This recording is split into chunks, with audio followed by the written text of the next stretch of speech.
Alright, welcome back to the Sci Fi Case project. This is part 8 in the tutorial series.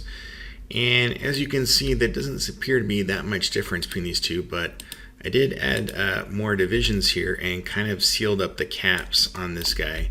So we're going to figure out how to do this. You can see here on the edges, I've added edges around and kind of lined everything up. And I added some more division lines on this piece to kind of fill in the gaps a little bit. It's not absolutely perfect, but and then of course I fixed the geometry down here at the bottom, the engon. And then the next tutorial we'll do sort of this paneling structure that we'll add to this model using a process called live.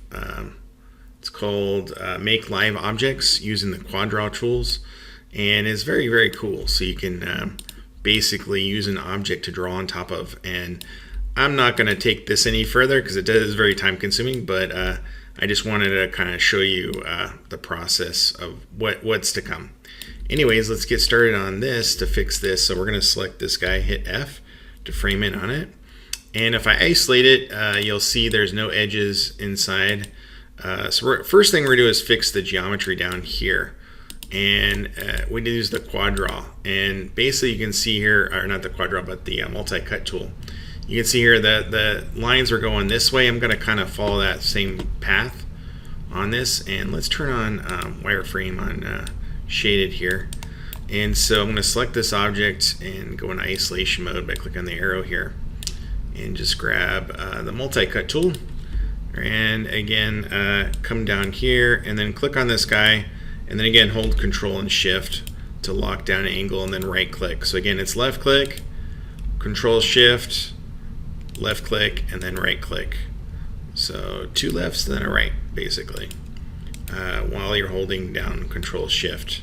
So once I get to here, then it's a matter of clicking here. Whoop, looks like this one didn't take effect. Let's undo.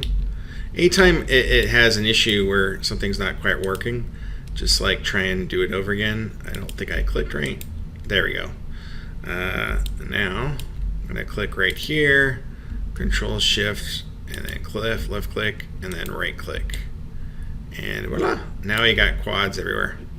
So that was pretty easy. If you hit number 3, you can kind of see we no longer have engons down there. All right, so the next step we're going to do is we're going to extrude these edges and sort of seal off the cap. So I'm going to double click around the edge loop, select everything. And then I'll just hit Control E to extrude and grab the blue arrow here and drag inwards quite a bit to get something like that, the thickness. When it's very simple geometry here, very simple polygon lines, it's very easy to kind of fix this. So I'm going to right click, go into vertex mode, select this vert, and basically just grab the Y direction and then the Z, keep it kind of square and flat, you know, not bending it forward in the X there.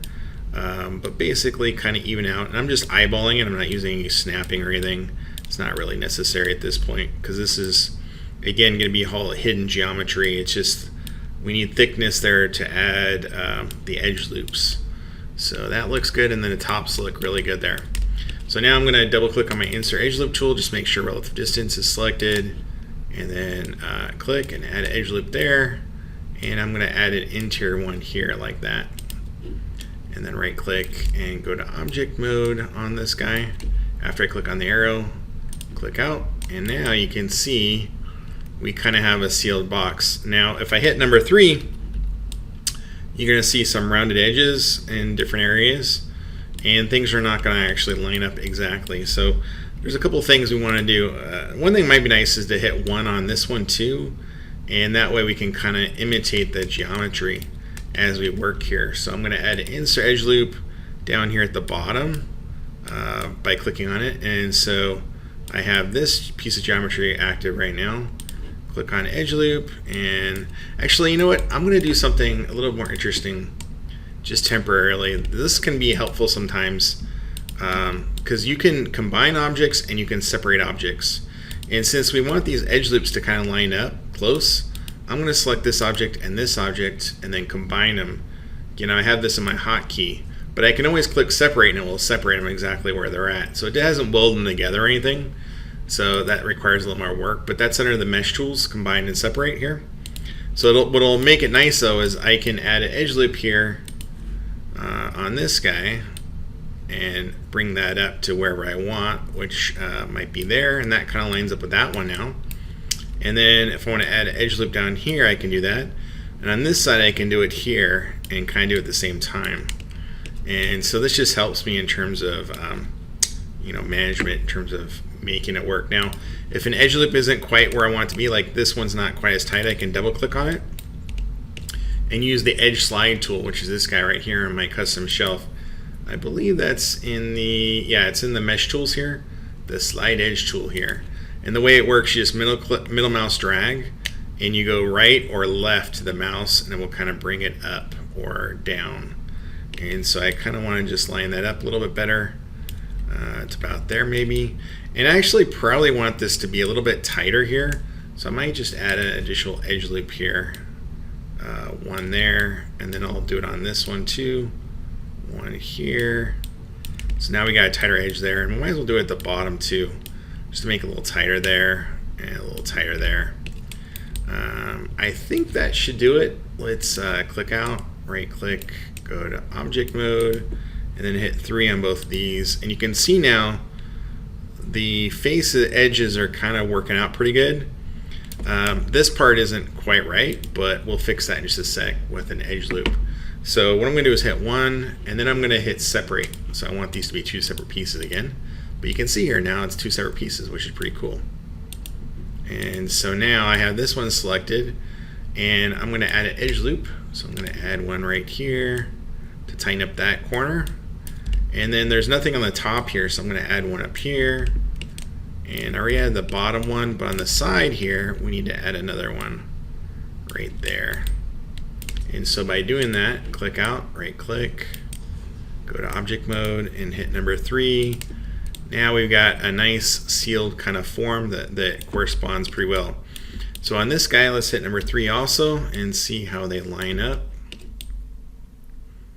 They line up pretty good. There's like an edge loop here that I could probably pull out a little bit more.